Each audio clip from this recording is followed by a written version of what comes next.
Whoa. Well, that's silly. 1 second. Sploosh! There, much better. Can you guys hear me?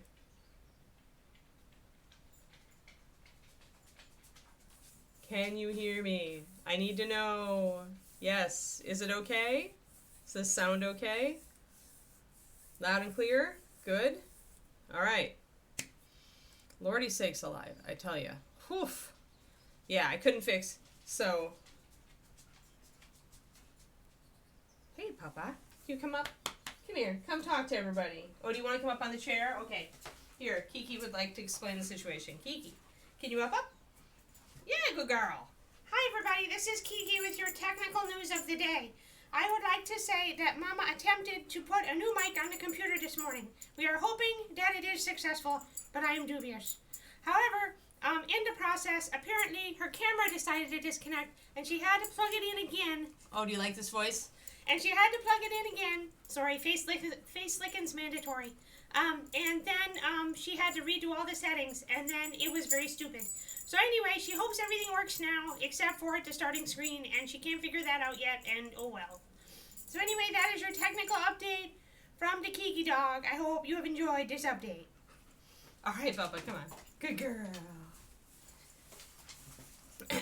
Anyway, I figured that would be more entertaining if Kiki did it. Yeah, no bites. No bites. Yeah, I know. It is her voice. It's totally her voice, Agent Marvel. But anyway, yeah, Kiki is so helpful. I know, right?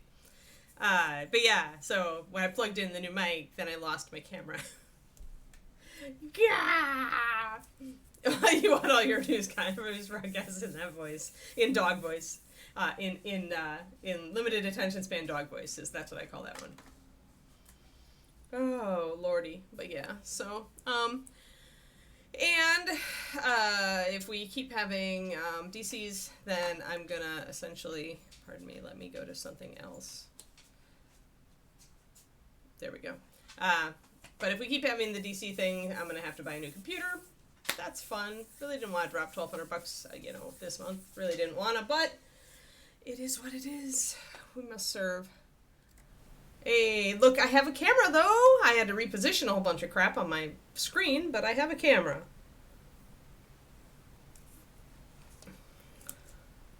Yeah, it's essentially, I think that what D. Clearman suggested was that he thought it was very much sounded like a network card problem. This is an old gaming laptop. It's about seven years old at this point, around 7 years old. So it is aging, especially for a gaming laptop. And I know that it's aging because every once in a while it does have blue screens of death, and it has issues. I've known about it for a while. It's just I can't afford to run out and buy a new laptop. However, now we have a Costco membership, so I can at least get a new laptop with the number of ports that I need, probably fairly cheaply, all things considered, because I need at least 4 USB ports for this sucker. So that's why I used a gaming laptop, because they usually have all the ports. So yeah, that's where we are at. And so we'll see how the stream goes today. And at least I got my camera working again, and at least I have a new microphone. It's a Yeti, just like my old one. However, I am putting it on the desk instead of on the boom. So that's why I was kind of testing to see if you guys could hear me clearly, because I thought it might actually, although sound rises, usually I'm down here, I thought it might be good to have it like right at face level. So hopefully the sound is good. I kind of found a place to put it. It will be kind of nice not to have the boom hanging over my head. Yeah. Load in Discord. Oh no, Cornico.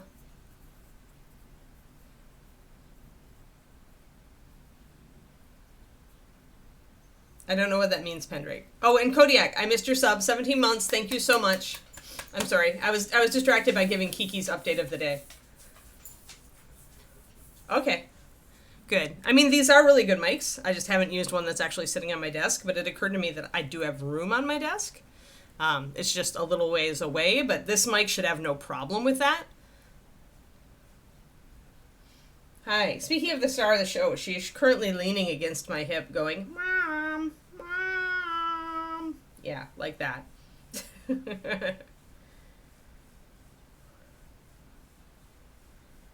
Oh my gosh. Yeah, the problem with computers that you deem too old is usually you gotta take them to recycling. Old school radio lingo. Hopefully it's like thumbs up radio lingo instead of thumbs down radio lingo. You gonna be a good girl today, Papa? Oh, you put your chucket under my computer. I see. There you go, Bubba. Good girl. Is that what you wanted? Sweet. Excellent. So yeah, so we're just gonna trundle forward with this setup and see what we can do. This is a new mic. And my mic was also old. I mean, it also has been around for several years now. So, but it might have been just the computer connection. I'm not throwing out the mic by any means. We may try it again just to see if we still get squeakies when I get the new system. If we don't get squeakies with the new system, I'm just going to blame the old computer, just breaking down. Figure it is like an HP computer. Oh, did I say that out loud?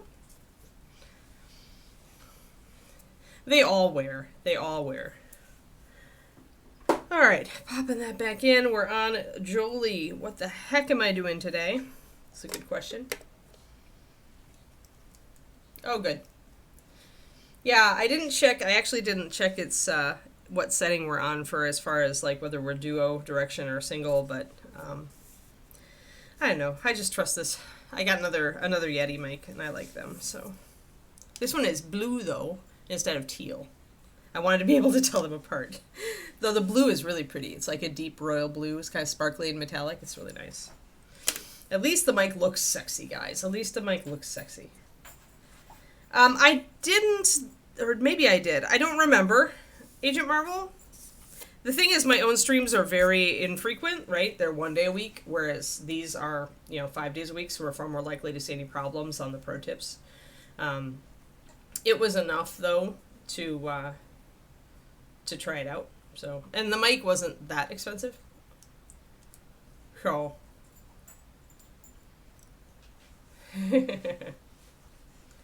But I don't remember if we actually, I think we had a squeak on one of my streams, but I can't remember. Slept since then. Just trying to move forward here.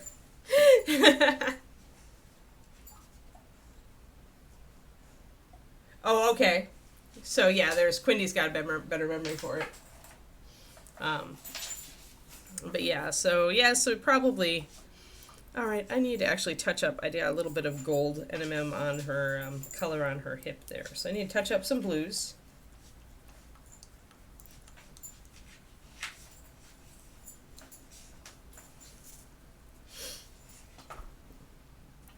Yeah, maybe we'll put the red in. And that's right, I was thinking about doing hair because I was thinking about doing like a red hair with blonde highlights kind of thing. Maybe we'll do that. Although I can't decide on the red I want. But I think we'll see. I don't think I want auburn though. I think I actually want it, or maybe I'm wrong. Maybe I do. I don't know. I am horribly scatterbrained today. It was really hot, and that because we don't have AC. And yesterday was a hot day, and it was like more than one hot day in a row. Our house didn't cool down very well last night, so I didn't sleep great. The bedroom was still pretty warm, even with my attempts to cool it down. That tends to affect sleep. So yeah, apologies for being tremendously scatterbrained today. And tomorrow I am not on, guys. I got an appointment with my new GI doc, so I'm going to be going to that so that we can establish the baseline. Or at least like I can talk to the nurse and we can set up a colonoscope. Fun.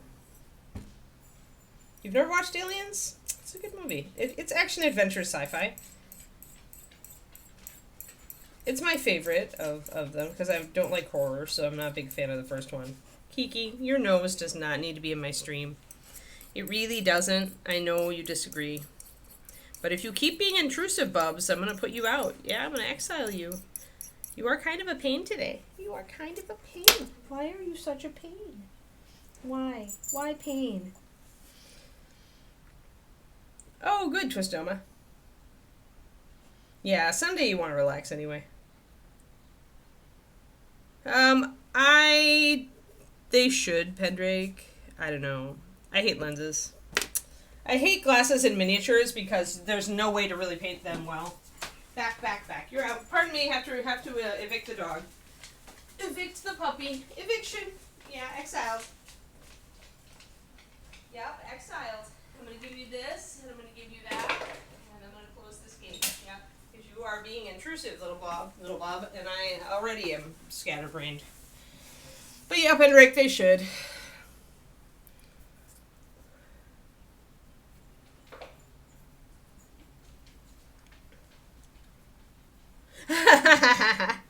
Yeah, too many things. Too many things with August 15th, I agree. Too many things in August. So, yes. Yes. Although, David, we did make a reservation at a very nice sushi restaurant to celebrate my second book coming out on the 24th. So, now I just need to actually get it there.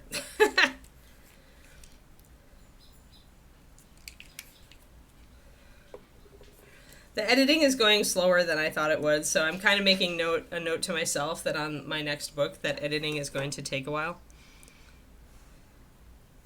The thing was I had an unrealistic expectation, I think, going in, because the first book had been already edited so many times. By the time it came time to release it, it didn't need very much. And I thought that this book was like that, but then I'm coming up with some stuff that I need to fix.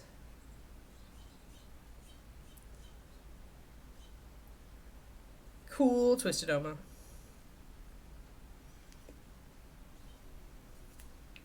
I'm just mixing up this Hobgoblin blue real quick, which is what we used on her dress, which is a really beautiful Pathfinder blue. I like it a little better than some of the other dark blues, mid-dark blues. It's a just very softly muted color. It's very pretty.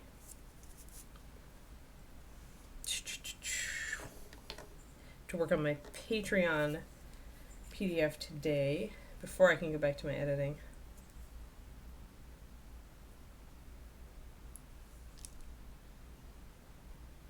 I don't know that I have. I don't know if I have a favorite movie anymore.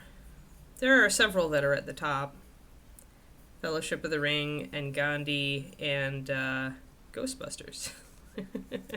Because I also am not predictable. Because Gandhi is a really good movie, folks.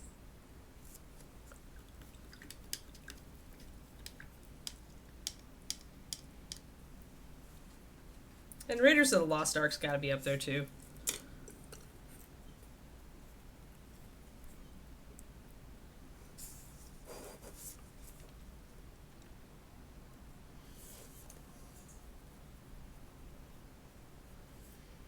But yeah, I'm such a not a movie person anymore that I'm have a hard time stopping and thinking. Oh, Tomb Raider, the original Tomb Raider, because it's campy, but I don't care. If I stop and think about the movies that I used to just put on while I was painting, just for the soundtrack and because I love the movie, it's like the original Tomb Raider and Fellowship of the Ring. And sometimes the Two Towers. Back when I used to do that. But nowadays I prefer music or podcasts when I'm painting. So I'm just retouching up this hip.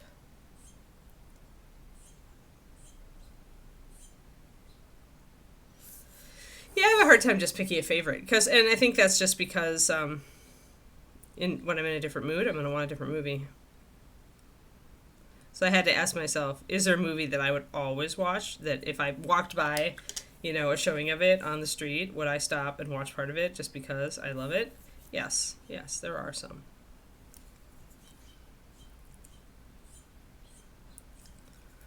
So yeah, just highlighting a bit here on the hip hooray.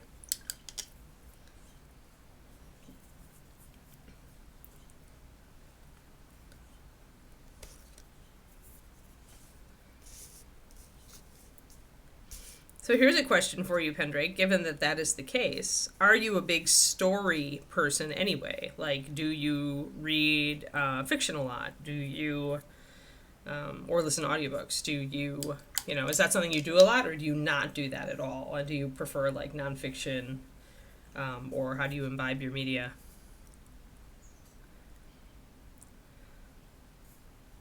Because there are people who just are not really story oriented.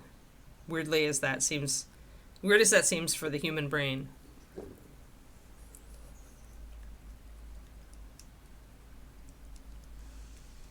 Well, that's good, Twistom. I hope you enjoy them. Obviously, this is your year.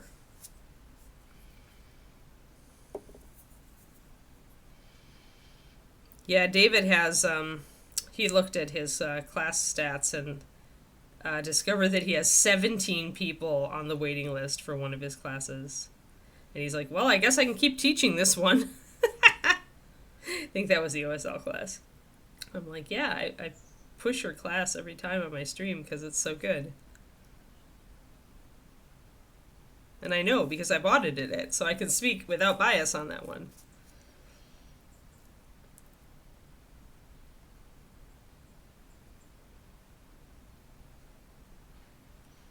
Yeah, maybe your brain just isn't prioritizing stories at this point in your life, Pendrake.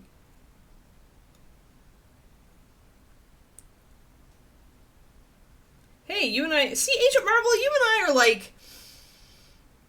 Oh, and Beauty and the Beast is in there. Also. Sorry, should have brought that up. The Sound of Music is in there, too. Instead of West Side Story, you can sub The Sound of Music. Sometimes I swear, though, you and I are like freaking clones in so many ways. Because Lord of the Rings trilogy and Tomb Raider and Beauty and the Beast. I forgot Beauty and the Beast. But, yeah. Those are tops for me, too. Sub Chicago for you. Yeah. We have a lot in common. Let's just put it that way. Oh, I'm so very pleased because it looks like, so I had my author coaching thing on Friday, after the stream, like for my intensive that I was taking, my training coaching thing. And me and one of the other writers, who is a female, she's actually a romance writer, but we really hit it off, and so it looks like we're connecting outside of the coaching, which is really cool. I sent her a message on the forums. She's a dynamo, man. Like, just give you an idea, like, the type of people who take this particular, like, coach's stuff are not just little beginner me, but this woman has 5 series under 4 different pen names. Like, she's been writing for a while. But she's like a freaking dynamo. Like, her Clifton strengths, she's got strategic number 2, which I had strategic number 1. But her first strength is called activator. And activators get crap done. Like, it's insane how many books she has. So I'm in slight awe of her, but she hit it off with me, and I hit it off with her, and so we both have digestive issues. Actually, it turns out, so we have gut stuff going on. So we can bond as writers and as weird guts buddies. But I like that because of, like, I don't know many other writers. So, like, I don't talk to too many of them. Just doing a little bit of texturing here just to bring a little bit of texture in here. So that's kind of really awesome. I wasn't counting on that from this class, but I'm really happy that maybe I'll have another writer to talk to. I'm talking to one on the Reddit, too, who actually is a YA urban fantasy author. And I'm hoping that I have to ask him about his book because I want to read it. See what it's like. He's from Australia, I think. So it's kind of cool. I need writer friends to go with all my painter friends.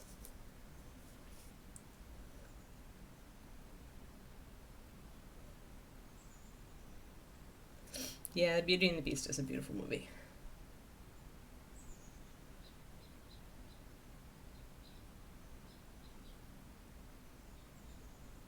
Morning, Zachariah.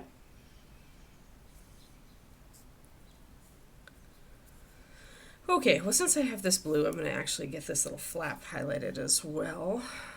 I had to touch up the dress, so now I'm going around and just kind of touching up other stuff. And I probably need one more blue highlight as well, just for small areas. I'm just going to do little stripes, I think, on this because it's probably leather and it's probably cracked. Let's make sure that we're in focus. Ah, what a day. What a day, what a day. Lack a day, lack a day. So yes, announcing again, since Zachariah just walked in and some other people have shown up, I'm going to be not streaming tomorrow as I have a doctor's appointment with my new GI doc. Hoping that I like them so that I can build a patient-doctor relationship that I enjoy. I've been very lucky with good doctors in my past, so my standards are high.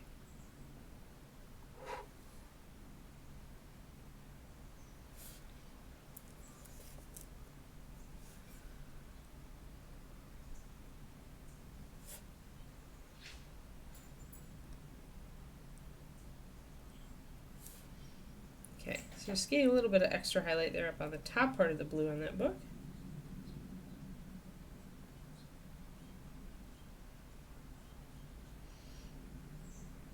Yep. Doctor is my least favorite, doctor visit's probably my least favorite thing. I used to have my blood pressure, go up every time I was in a doctor's office after all the surgery I went through. And I don't know if that's still the case. We'll have to see. Probably it hasn't stopped. That's how you know you've been through the ringer, folks. When you step into a doctor's office and they take your blood pressure and it's like, way here! And then you're like, hold on, give me a second to meditate. And then it goes, ooh. And I have actually done that to nurses, by the way. The hold on, give me a second to meditate. I either get the, ooh, good call, or the, seriously? It works, though.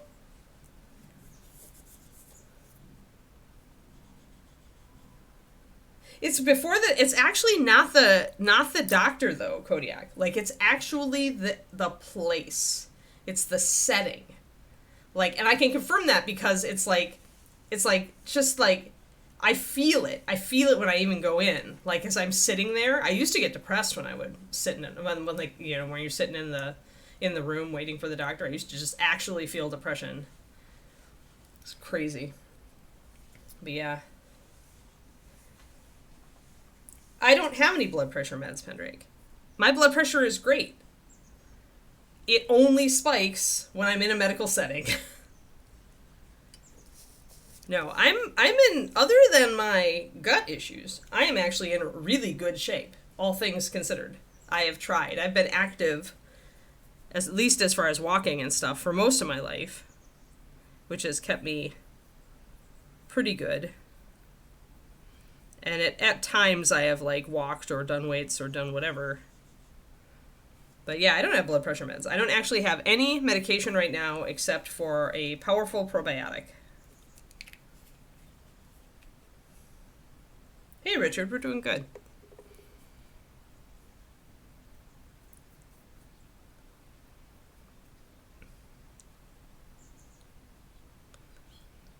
Y'all can thank Richard if my book is late because Richard runs for the hills. I'm sorry, Richard, I'm sorry.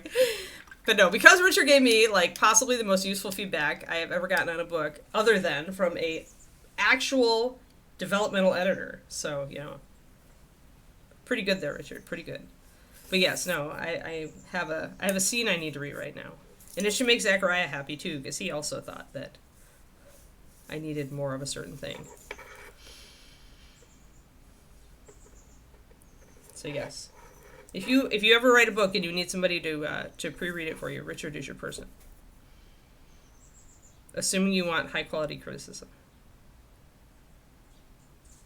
But different people spot different stuff. Some people are really good at spotting typos or grammar or repeated words and stuff like that. But it's nice to have a person that can spot the big picture stuff too. It's all your fault. Yes, I know, Richard. Well, it's a different kind of reading, right? And it takes, I didn't ask Richard, but do you write? Are you a writer? Do you write yourself? Even if not published?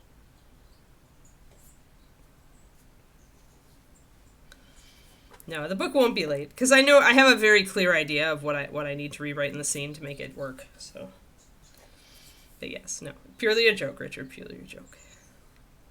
I actually really appreciate it because, like I said, it's the kind of criticism that my developmental editor would catch, and it's always useful. It's the kind of thing the writer never sees. But I was going to say, that sort of thing is the type of thing that either a editor or another writer would catch most often, rather than a reader. Turgeon's going to get all mad at you now. Oh, 7:30 in the morning. They'll let you sleep in the big tube. The big tube is loud, though. Or I guess we get ear protection. I got to listen to 80s music last time. All right, let's see here. Now I'm to the point where I want to choose a red, and I need to figure it out. All right, Jolie, what hair color do you want? Let's see here.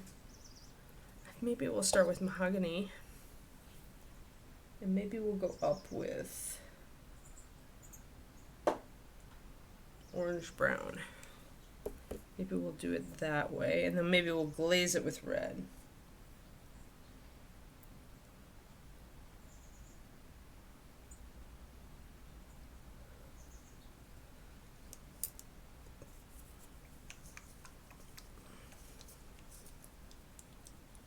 Okay, you used to write a lot of RPG stuff. Okay, yeah.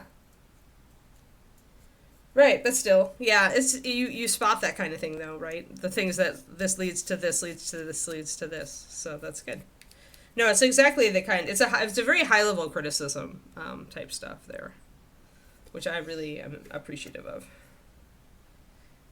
Because although it is a good book right now, it could always be a little bit better, and this is definitely something that I can fix and make better. I'm going to start with mahogany brown, which is more red than auburn. Auburn shadow is what I would usually use for an auburn hair. I'm going to start with this. I'm going to kind of put a drop of clear red in it. Yeah, right. And many writers also do that when they're editing, but you can just miss stuff. Especially when it's when it's detail oriented. I call that kind of detail oriented writing, where all the details point in the same direction. And when you first hear that phrase, you're like, I have no idea what that even means. I'm pretty good at catching that stuff now, but yeah. You're right. All right, so I put one extra drop of clear red in there.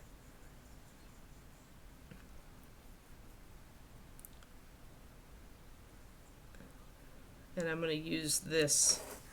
So it looks a lot like mahogany brown. It's just a little, you can see it's a little extra red around the outside here. I'm going to try that. They just want to check if you still have a brain. Doctors. I think I'm going to get a fatter, shorter brush. I'm going to use my Series 7 miniature, number 1, actually, for this. I have to get stuff around.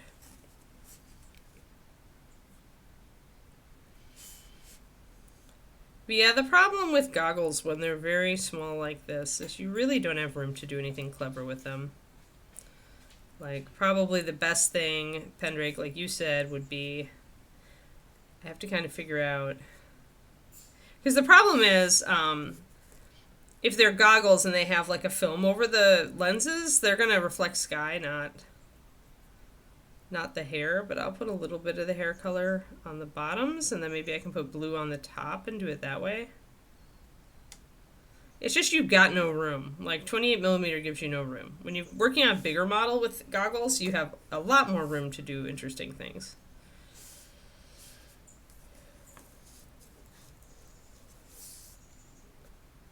Yes. Right. That makes sense, Richard. Yeah.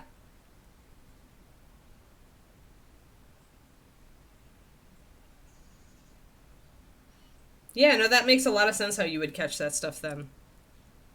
Great. Well, it's my gain.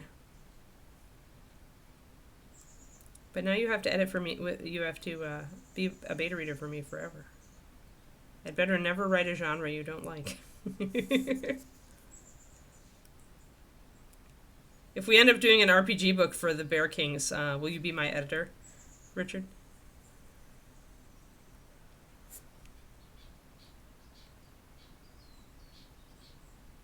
Because believe me, I've thought about it. Every fantasy writer thinks about it. When you've got a world, you're like, I could RPG this. I'm gonna just try this and see if it works, Fendig.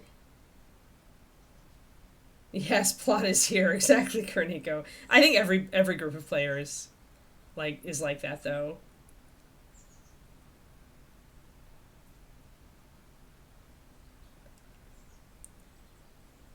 There has to be an RPG. Yeah.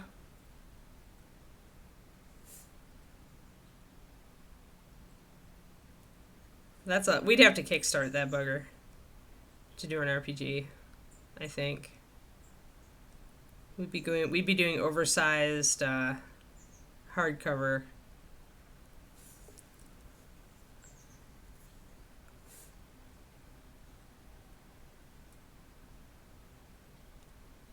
I know, I'd have to look at the sizing that I can get. So I'm going to put it in the dark first, guys. We're going to see how this looks.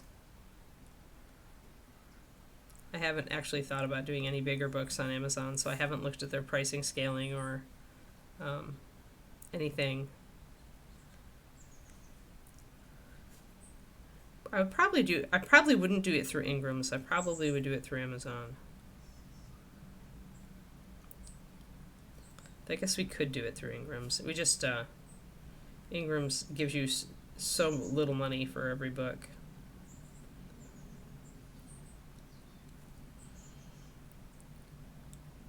Probably the way to do it would be through Amazon, but order a bunch and sell them on my own website.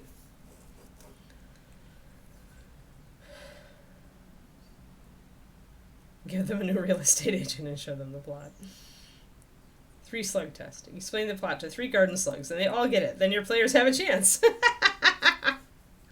Awesome.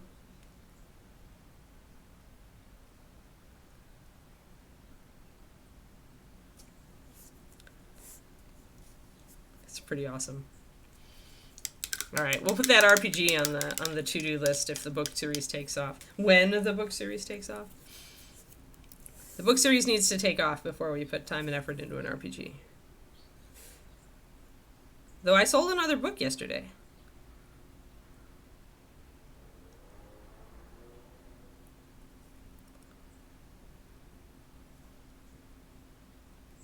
And I'm still positive ROI on my ads.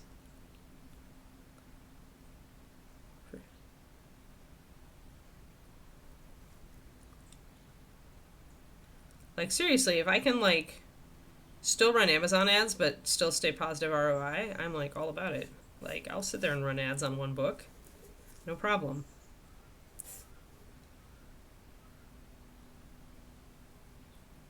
Of course, that'll end at the end of this. It won't be one book anymore. So that's a dark red. It's working well with the leather color. It's not as red as I would want it to be, but I've got to bring up the highlights. I also have to get that strand on the side of her head, which is buried under the arm, and it's very difficult. Hey, Shadowrun.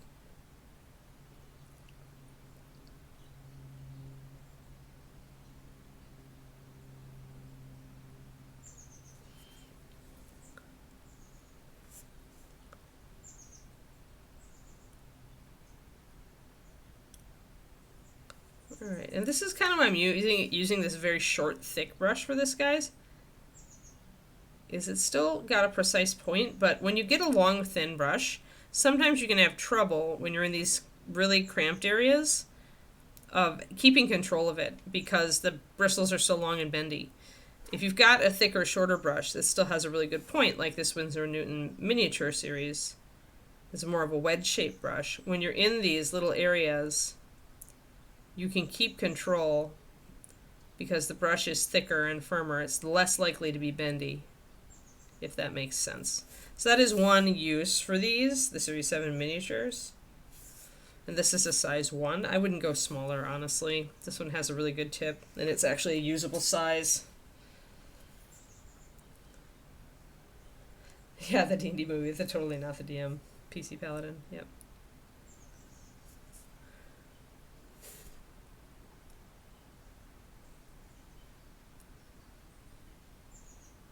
Alright, so we've got a base coat on. I'm not unhappy with this color. Oh, actually I missed a spot. Missed a spot. Now I'm gonna try to highlight this color. And we're gonna use a mixture, again, because I want her hair to be kind of red. Even unnaturally so. So I'm going to take my clear red.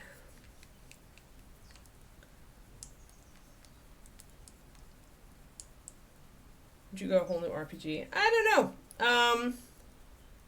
Yeah, I mean, that's exactly it. A source book, Richard, would be the way to go. I have no urge to make up my own system. I would probably look at the OGL system that Critical Role is using. Because it seems like that might be, like, if there's a viable D&D type system that is flexible enough to let me do, execute on my powers, and that allows for the mechanics that we want, then yeah, sure. But I think system is last for me. I always am like, I'm much more interested in source book.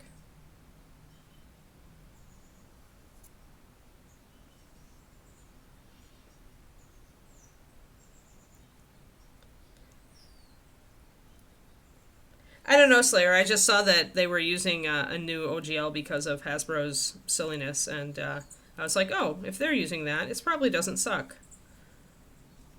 So it was just a little note in my head. I don't even know the name of it. I haven't even looked at it. But, so this is still really red. I used a little bit of that into that. Now I'm going to use a little bit of my orange brown. They chose to go to a different OGL system that's still very D&D-ish because of Hasbro's posturing over the old OGL. Kerniko. There's a lot of pushback about that, so I personally always think it's good. It's like, then we get some iterations, and at least one or two of those iterations will be good. And honestly, you could improve on D&D, so no, that's heresy, but you could. I mean, they used to just use D&D. Pendrake, but... Hey, Roger. I'm not sure. Somebody else in the chat might know. Okay, so this is a color I've got. I could go a little orangier with it. I'm going to try to go just a little bit orangier with it. There. There we go. So this is still a very red color, but it's got a bit of that orange-brown in it and a little bit of that auburn in it, so it's not going to be too crazily different, but it should be, it's definitely a red, though. Very unnatural looking, but that's okay. She's a mage. So I've decided she's a mage. Yeah, Pathfinder before. You're right, Kodiak. Well, if it didn't have 12, I mean, if it's had 12 different editions, then you obviously can still improve on it. Like, they've improved on it so far, so one would say 5e is good. But 5e could be improved, yeah. Like 5e, and the thing is that it isn't necessarily improvement, it's like searching for the right system for the story you want to tell. Because some people are really going to like a very mechanics-heavy system, some people are going to like a much more storyteller-based system. It's all going to vary, so... There is really no best system. There's only like a kind of best system to tell the story that you want to tell.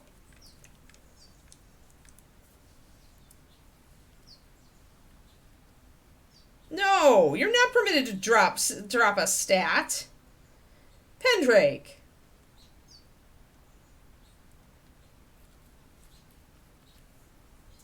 Bah humbug. More stats, better. I mean, they actually made charisma useful when they made it the primary stat for things like paladins and sorcerers. So you can't argue with me that you want to drop it. I like having 3 socials and three physicals.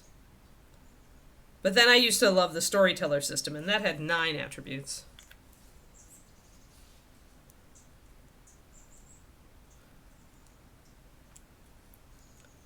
No, I would subtract crunch. In fact, remember, the whole question here is what is the best system for your story? For Bear Kings, it's very fairy tale, guys. Crunch is not what you want in a system like that. Crunch is going to make you tighten down all the nuts and bolts on your magic.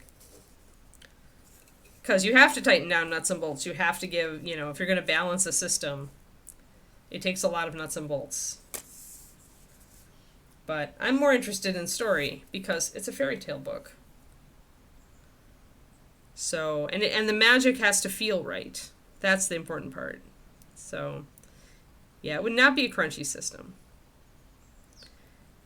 If you were doing something like steampunk, I could see going crunchier, right? And you can do crunchy fantasy. I mean, if you want a very gritty fantasy, you definitely want a lot of crunch in it. Or if you just want, a lot of power mongering. But I've never enjoyed that kind of system. And I've never enjoyed that kind of, okay, there is one exception. Champions. I love champions. But I feel like champions needs that amount of crunch to balance all those superhero powers.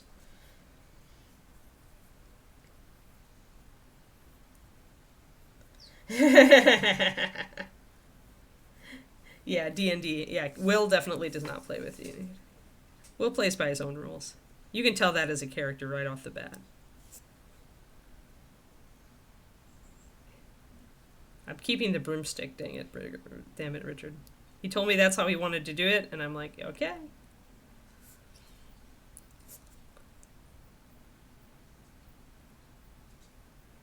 Which is how my writing process works, by the way.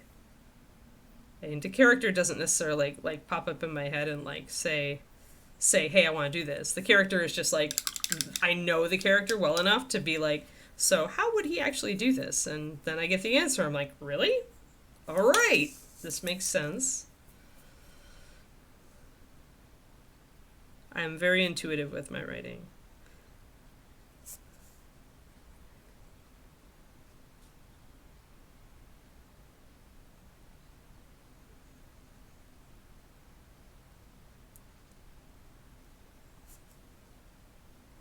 You better not argue. Nobody argues with him. Well, actually, there are people. There is at least one person who will argue with him in the future, but that's a future. That is another story to take a line from Ash.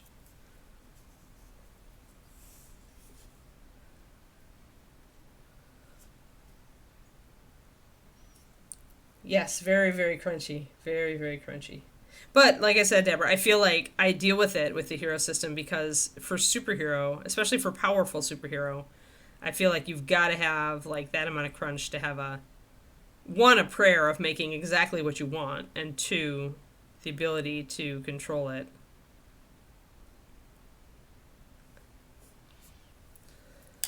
Alright, so let's get this back out of here.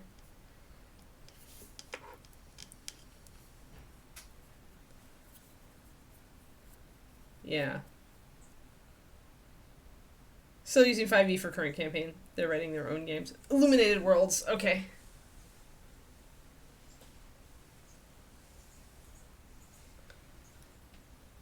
Okay. Got it, Infantana. Thank you. Thanks for the update. Yeah, I'm more looking for another kind of OGL that feels like I want it to feel enough like D&D.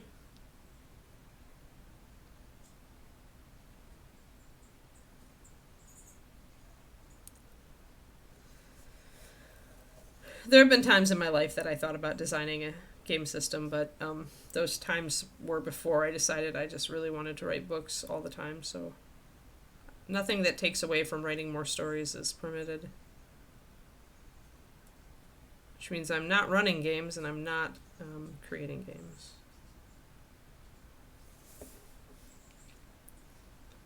So that's very red. Yeah, we're just going to put a red bookmark in there. I like the blue book. I like her primary color being the blue and cream.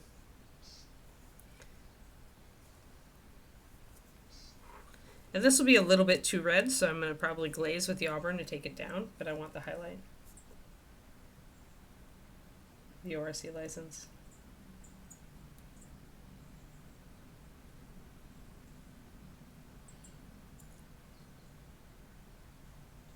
Okay, that's what I was looking for, Gibson, was the one that they had, that essentially they had designed with a true to intent replacement for OGL. That's what I was looking at. So I'll look at ORC.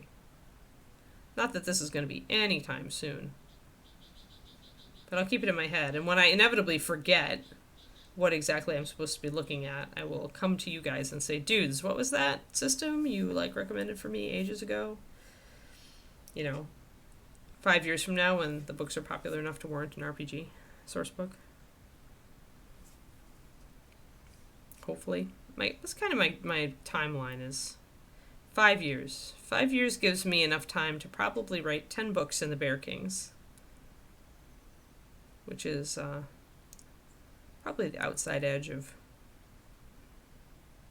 the stories I could tell there. 10 books is pretty good. I'm assuming 2 Bear Kings books a year. And we'll see how that goes. Like, this is the test year coming up, because once I have these 2 out, then I'm turning my attentions toward North of the Wind and South of the Stars, which will be out next year. And then we'll see, because once you have 4 books out, then you really kind of do an advertising push and see how much traction you can get, assuming you haven't gotten much already. Oh, got it. Dabber.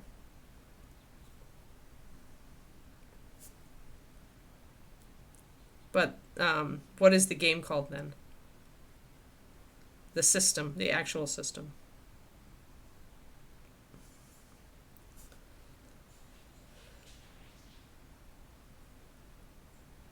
Yeah. Oh, yeah. Like GURPS Cliffhanger, except with a fantasy feel. Richard, I can see that. I know. Well, even Nora has to have what, 2-3 pen names to get her 4 books, 3 or 4 books out a year. Nora says she can do 4 books of decent quality a year. I read a recent rebuttal of hers. Tales of the Valiant. Let me make a note. Again, I'll forget it, but maybe I'll pick up the book. But the title sounds like something that could be Bear Kings. ORC. Okay.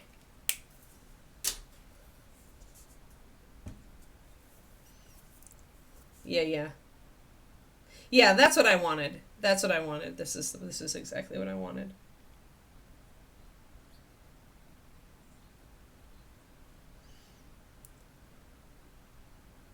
Very similar to 5e. Good, because I like 5e. There's a lot I like. And keep in mind that I absolutely will house rule crap.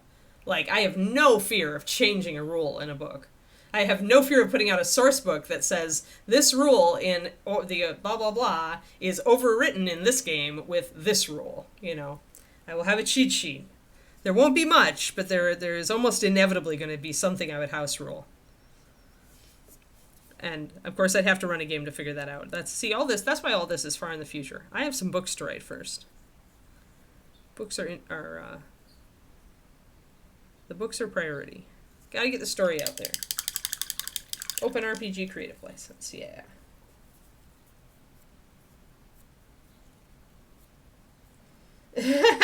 Cornico. She got feisty at a bunch of people who were trying to. You can probably even find this online, because I could, but a bunch of people claimed she was using ghostwriters and stuff, that nobody could actually possibly put out 4 decent books a year. The rebuttal The rebuttal is an eye-opener. And it's an eye-opener, like, she details her writing process. Like, she gives her life to her, like, she is, like, one of those people who is nose to grindstone and, like, obviously enjoys just complete focus. Like, she gets irritated. She's like, and we have a maid come, like, once a week or once a month, I forget. And she's like, and I tolerate them.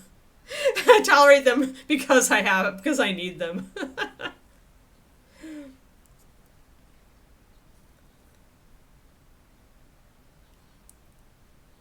I don't know, Kodiak. I would argue that having a generic system that good GMs could use and then could customize. I mean, as a GM of, I've been running this game for, oh my god, just did the math, guys. 40 years. Cringe. I'm experienced. But as a GM who's been running D&D for over 40 years, I gotta say, I actually like a good generic system. It would be what I would like to see is the generic system book, but then a source book that details their own setting for it. Like, I would like them to be separate.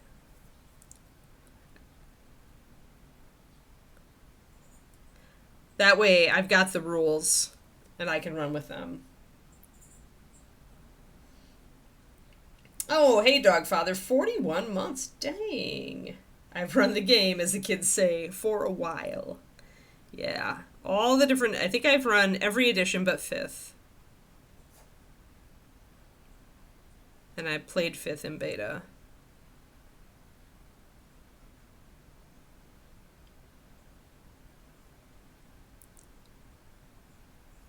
So I've got some highlights on here. They're very close in, even though this is obviously lighter, we've got a lot of clear red in here, and that's making it a little bit more transparent.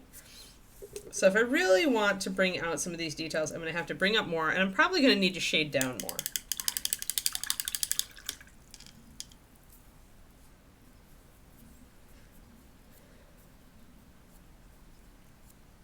Still very new, yeah. Well, yeah, but that's exciting, Agent Marvel. There's so much. There's so much as a DM. So much fun you can have. I liked 4th. I was the person who liked 4th because it was more storyteller. Less crunch. I actually enjoyed that. I played it and I ran it. It was easy to DM. And I had a lot of fun playing a monk in that system because it was very cinematic.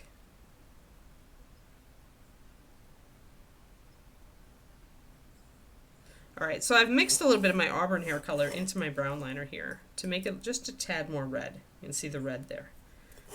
Now I'm going to use that to shade around the bun here. They stole a lot from, actually, I felt it was much more MMO. I mean, it was miniatures based for sure, but I've never disliked that. I always use miniatures. So, at the very least, I use tokens. But I prefer to actually use miniatures and have a set of miniatures rules, so that didn't bother me at all.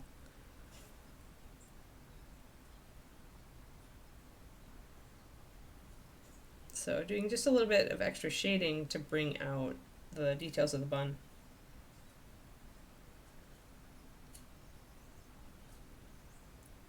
Yeah, I did run 5th for that.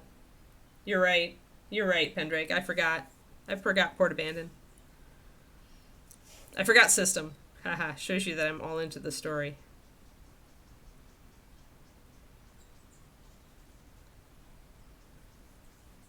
And also, I've done a lot. I just don't remember it all. But okay, so just lining in here to give us a little bit more definition with this hair. Then we'll have highlights. Fresh to death. I've never felt so old. Haha.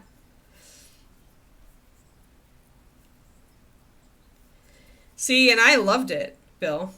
I actually loved, there was just it was so easy to teach. It was so easy to teach. And as somebody who has always in the past, like, I inevitably have had at least one new player in most of the games that I've run. I love a game that will get you in the door easily. And the crunchier the system, the more of a barricade you have to getting that new person in the door.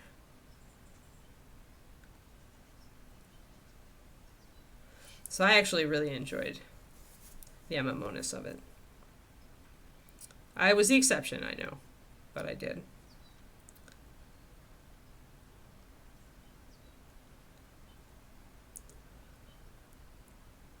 I liked the card system. I liked having all my abilities like in front of me that I could use on certain timers. Like I really liked that actually. Like WoW, massive multiplayer online game, Pendrake.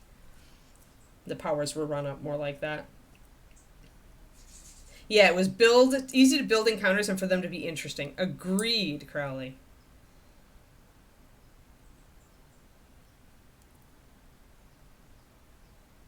Yeah, yeah. Fair, Bill.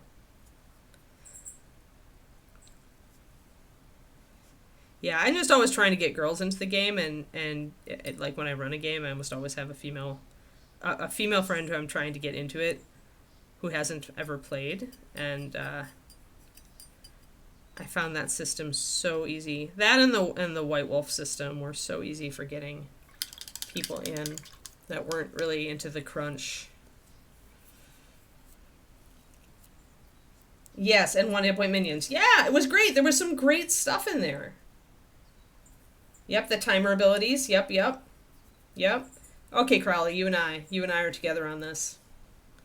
All of that stuff was great. All of that stuff like led for such impactful like encounters. Like you knew what you were up against. You knew what you could do. The strategy then became like how to use your abilities when, you know.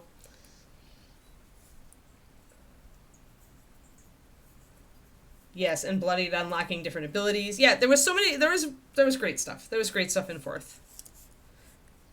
Just lovely. Yeah, I liked a lot of it. Obviously, yes, you're reminding me of all the things I liked about it. Well, since everybody hated it, we should be able to re-find our core books online for really easily and for very little money, huh? Yeah, and Pathfinder is very crunchy, but Pathfinder for me is very hard to run. Like, because I have an allergic reaction to 3.5. Okay, we're gonna put more orange in here. We're gonna get this more orangey guys, and then we're gonna make a highlight. I'm gonna put a little bit of white in there also. You could use a linen white, a creamy white, an ivory, or a pure white. Doesn't matter. Probably would use some sort of yellowish white. Could use yellow mold. Could use Osirian sand. Sorry, I'm trying to get the last drops out of this bottle of white.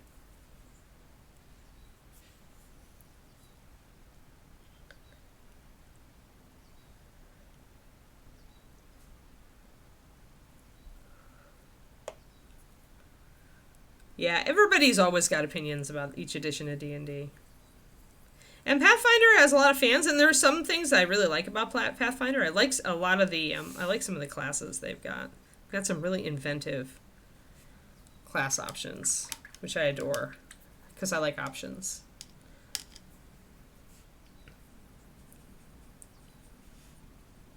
So as we progress here, somewhere between 3.5 and 5. Yeah, they evolved it a bit. Second edit path. Well, that makes sense, because if Paizo was the one who is pioneering the new OGL type thing, and that's very close to 5e, it would make sense that when they evolved Pathfinder out of 3.5, they went there. Okay, so now my colors look a lot like my red hair triad, guys, except this is more red, this is more red, and then I've got my orange is very close to highlight orange, actually. Yeah. Yeah, Osirian Sand's great. Oh, and for those who came in late, I am not going to be on tomorrow. I have an appointment with my new GI doc. So I will be in medical land. Medical land, talking and listening. Seeing how I like this new doctor and setting up more stuff.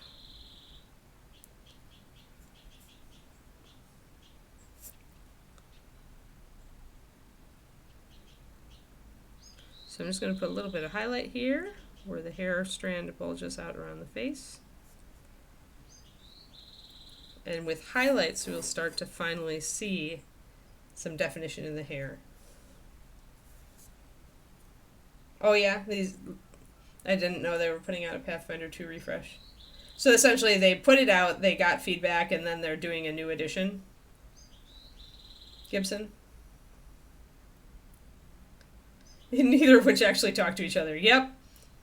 Yeah, that was my experience as well. I played a witch when my housemate ran Pathfinder.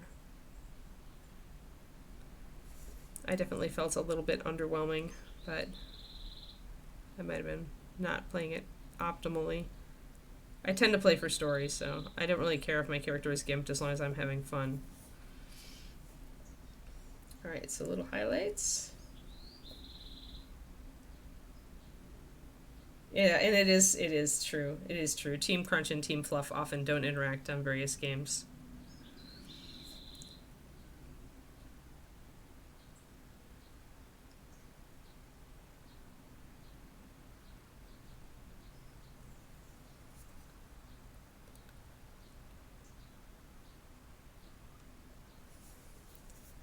The thing is, I wouldn't want to make an RPG of the Bear Kings until I had enough books out that there wouldn't be spoilers. That's the thing. There's a lot of secrets still in the world right now.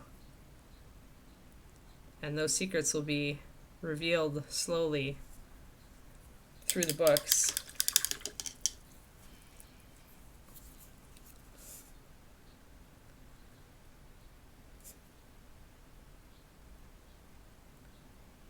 Like you'll find a lot more. You'll find out more. How about that? Just, there's more, guys. There's more.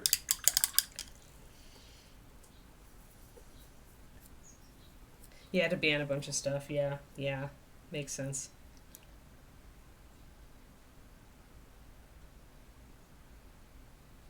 Oh yeah, the OGL issue caused them to move up the release. That's fine. I mean, I was curious about Pathfinder 2. I didn't pick it up, so actually this is good for me because I'll just hold off until the remaster comes out, and then I'll pick that up. Just to see what they've got going on. So we're bringing up some highlights here.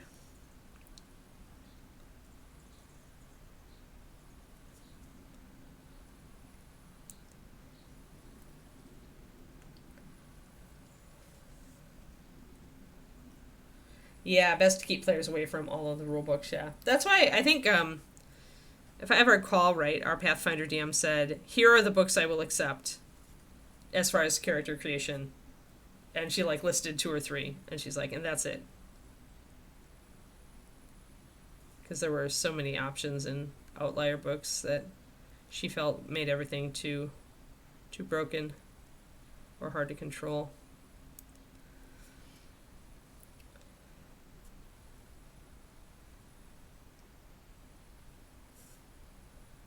So a little bit of highlighting, and we can start to bring out that bun a lot more.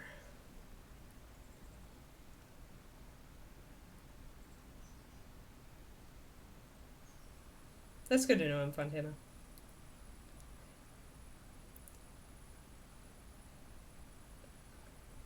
Yeah.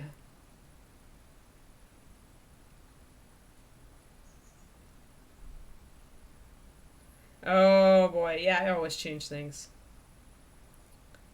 2 core player books. You need both for all classes. That's good. Yeah. See, I'll just wait for the remaster.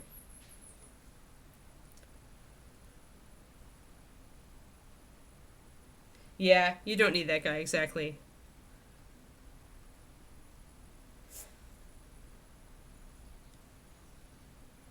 I had to evict a player once. He actually cried, which was very uncomfortable for me, as he was like 50-something, and I was at the time 20-something.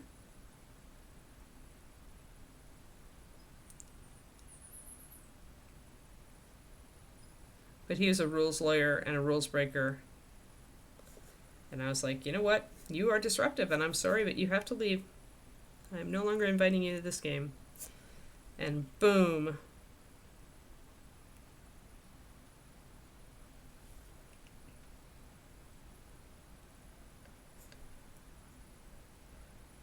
He was a really disruptive player. He had to be the center of attention all the time.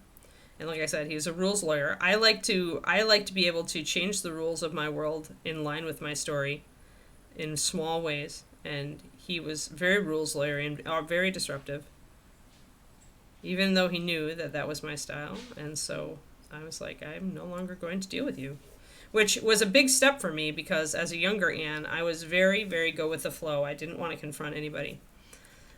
But I was so frustrated. And the other players were also, like, really not enjoying the game because of him. So he was done. It takes a pretty extreme, like, although it's gotten less extreme. I take a lot less crap now as I'm older.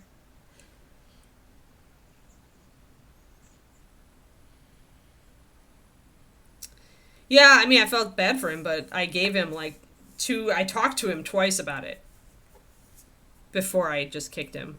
And it was just, like, not working. As a GM, if I have a disruptive player who just is not, like, the rest of the group is not enjoying them and they're disrupting the game and they're, like, I'm not enjoying them at all, I have no fear. I'm like, well, I asked you, because I always ask people to create hero characters. I don't want the character that's going to secretly be plotting to kill the party. I don't want any of that crap. I don't want the character that's always, going to be running off to do its own thing, thus taking resources away from other players. And I'm usually straight up forward with people about that if I'm going to run a game. And if they ignore me, then they get uninvited. I can always find more players.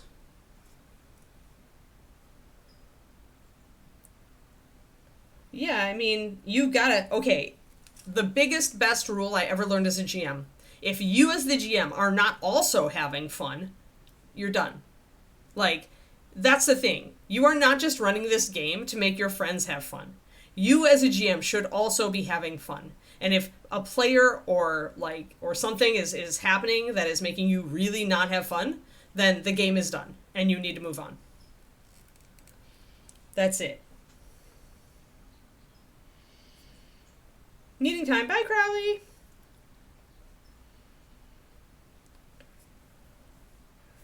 Yes, GM must always be having fun. Because the GM does more work than anybody. You're putting more of your time and energy into the game than any of them are. Yeah, exactly. So...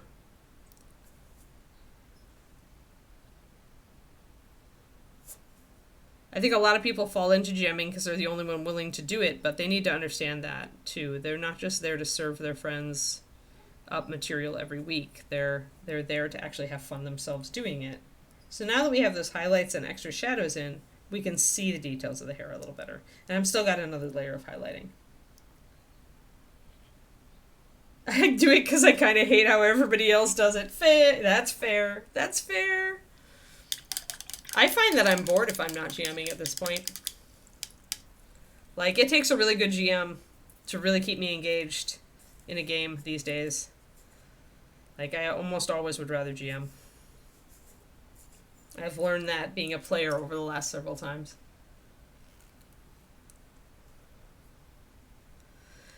Okie dokie. We're at 11, but I started a little late, so I'm going to mix my next highlight, and we'll pop that on and see how it looks. So we take the hair up quite a bit. We can see now how the hair has come up, but I want to go with a pale,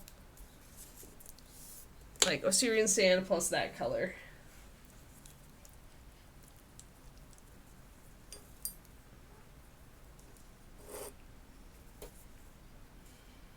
So I'll take a brush full of that.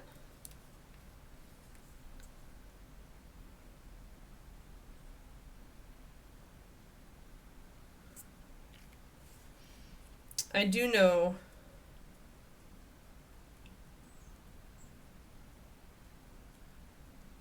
yeah, Gibson fair.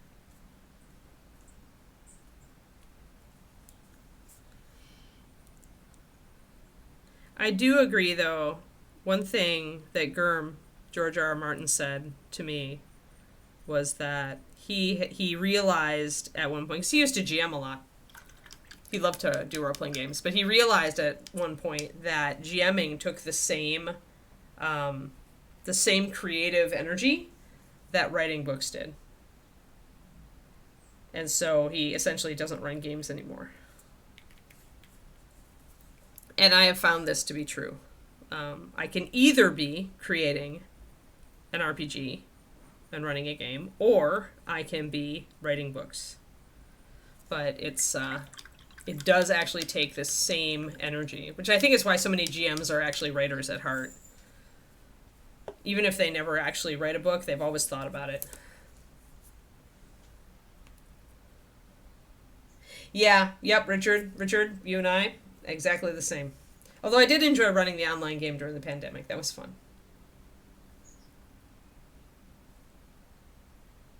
Simple answer, run the RPG of the book, yes. Alright, so we've added a lot of extra water to this. It's a lot. You can see kind of how I've thinned it. We're going to be using a thinner brush now. Not our fat brush with a good tip, but our thin brush with a good tip.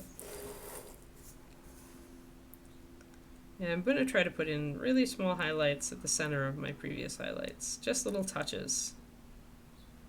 Wherever the light will catch. And if you can, it's really hard with these 3D sculpts where the hair is really liney, if you know what I mean. But try to kind of get the feel of strands if you can. Sculptors are getting a lot better about how they do hair. It's a lot less like dreadlocks, and it's a lot more realistic these days.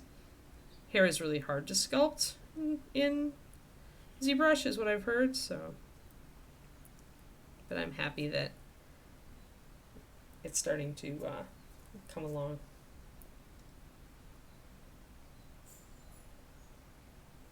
Yeah. Yeah, that's challenging, Agent Marvel. You'll find that in most groups, though. There's always, like, one strong personality who will tend to go forward. Or the person who is like, nobody else is speaking up, so I'm going to, right? And that's fair, too. Yeah, I mean, the dynamic of the group is everything. It can really add to a game or detract from it. But yeah, if you encourage them, usually you can get people to open up and speak up. I think some of it is fear of doing the wrong thing. And so if you can stress to them, it's like, that's why if you have a story-oriented game, I think it's a little easier. Because it's like, there are no wrong answers. There's just like inventiveness and stuff will happen, right? So it's not like I'm setting a trap. The DM is not setting a trap for you. Just go ahead and try something and see if it works. Unless, of course, you are one of those trap GMs, you know, fair.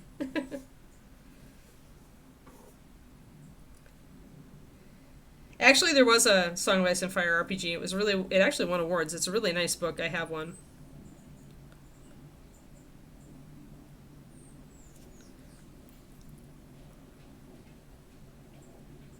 But I think the company that produced it went out of business. So it died. That's why I would just self-publish my version.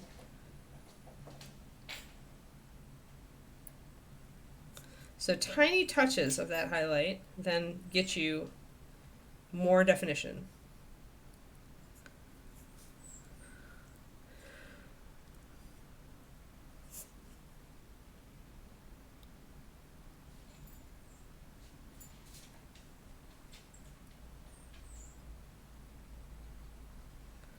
But yeah, definitely would like to have one of those at some point. We'll see. We'll see. First, the books need to sell.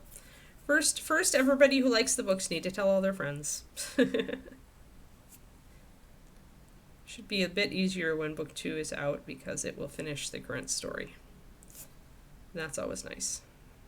And it's like you're not waiting. At that point, every additional book is just a self-contained story. So it's not like you have to wait forever for the main story arc to get concluded. Each book after this will have its own arc.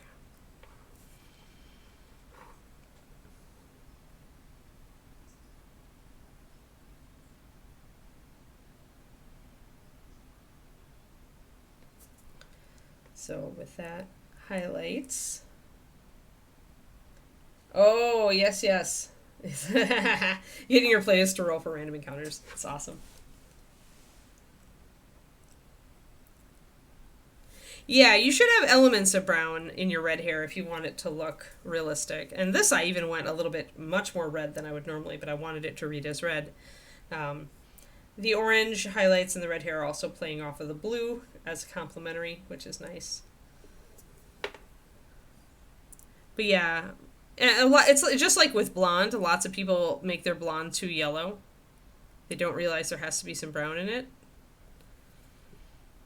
Now, you could go... Actually, I did a PDF on blonde hair, mixing blonde hair for my $10 tier and for the mixing everything. And there is an example that I put in there of a very, very yellow blonde.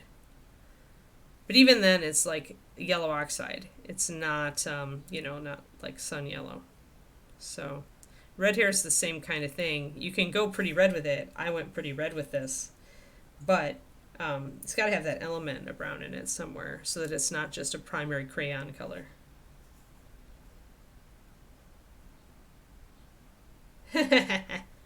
Again, Richard, we don't want to do that till we have enough books. And I need to at least write, like... Yeah, there's too many spoilers. Too many spoilers in upcoming books about how the world actually works and what's really going on and all of that. We haven't gotten there yet. They're just little things. Well, some of them aren't little. But yeah, there need to be,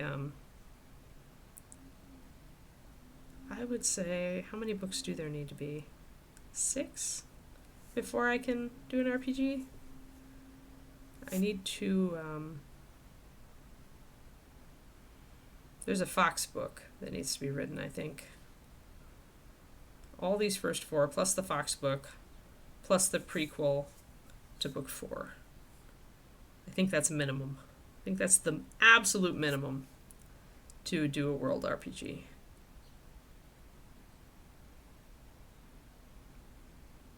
Unless you put out a GM book that essentially tells all the secrets, but I'm not going to do that, obviously, because I'm not going to spoiler my world.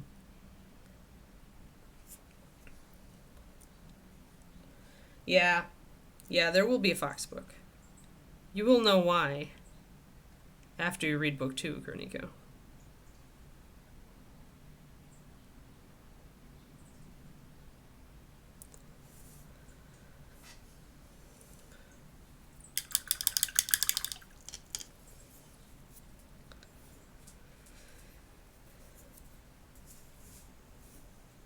Alrighty, so there we go. So we've brought our highlights up, we've put our highlights, put our shadows down, we've highlighted around the face. I need to get that bit.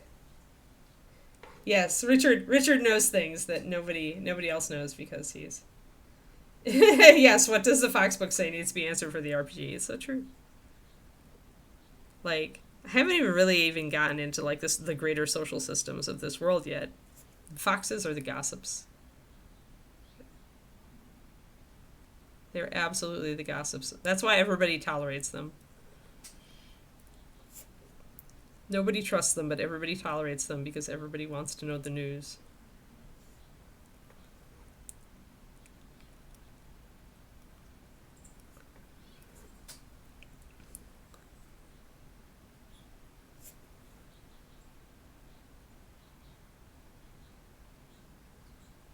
There we are.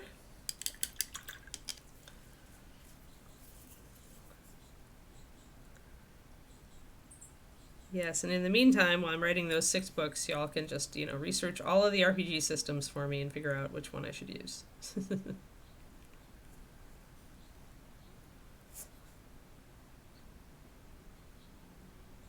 Or we could try to do an all-purpose source book. I don't know if that's possible. I think you have to at least have a shell kind of system you're basing it on. Alrighty, I think we're good. I think we've got all those little highlights in now. I think all the little hairs have been taken care of. Got a little bit over here I could bring out a bit.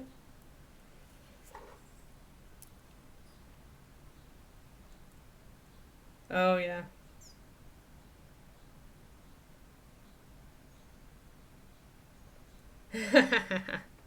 It's like, you fox. See, Loki knows. Loki knows that foxes are never particularly liked.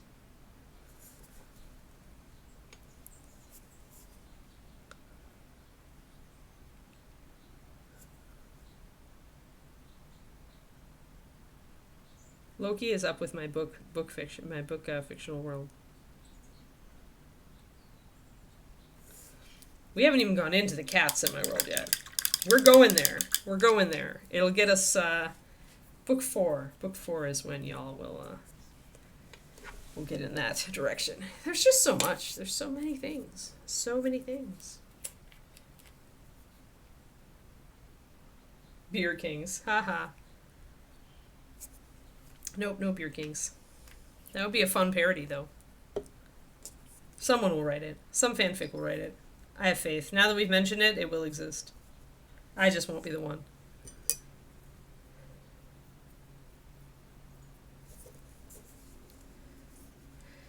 Sure, Dread Hall. Dread High. Yeah, we just painted it all in this sitting, so if you rewatch this VOD, you'll see how I did it. I wanted to go a little bit unnaturally red with her, because I wanted the red to really stand out with the blue and the gold, which the gold still has to be painted, obviously, but yeah, so I wanted that, and I do need to do the little bookmark. It's going to be in red. Some of the little details here I'll pop in red as well.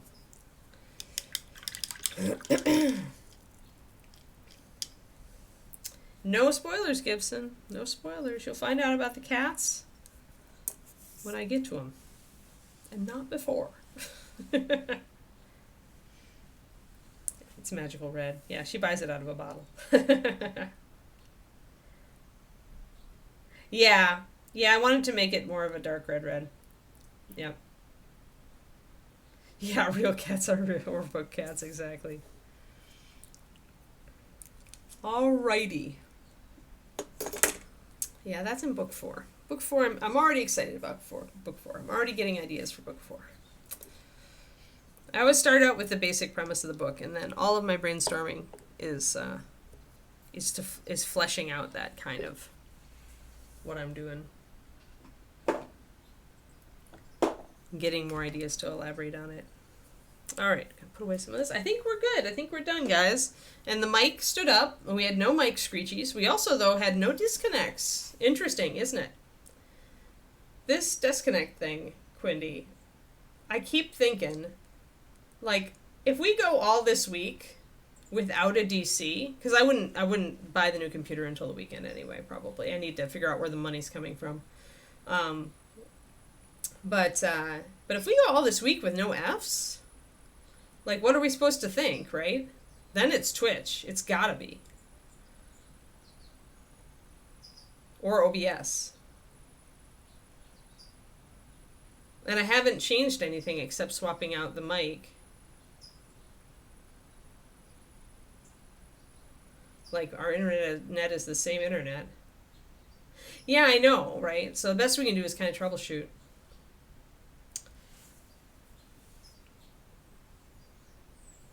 I mean, it's still on the list to get a new computer, but...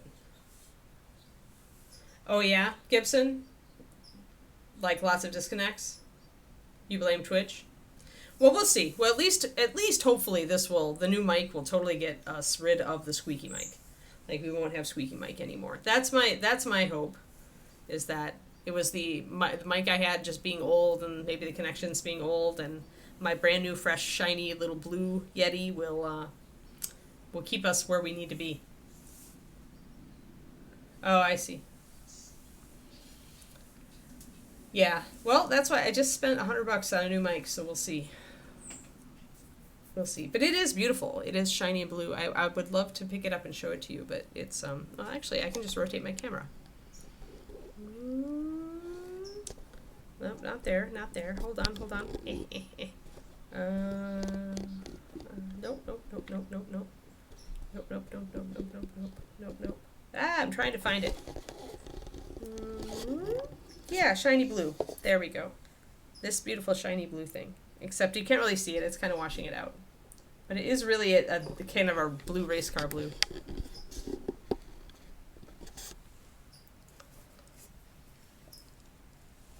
Eight to 10 DCs in a 3-hour stream. Wow. Oh, did you take meds? Yeah, my allergies have been okay today. Thanks for the reminder, Kerniko. Yeah. Yep. Yeah, I'll be back on Wednesday on Alpaca Day. We will progress with the alpacas. Oh no, I've shifted my camera. There we go. Much better. Phew. We were sideways. We'd gone sideways. When we come back, I really haven't decided if I'm going to be able to finish this model by ReaperCon. I think I only will be able to do it if we just start her and just keep going on her. And I haven't decided how I feel about that yet.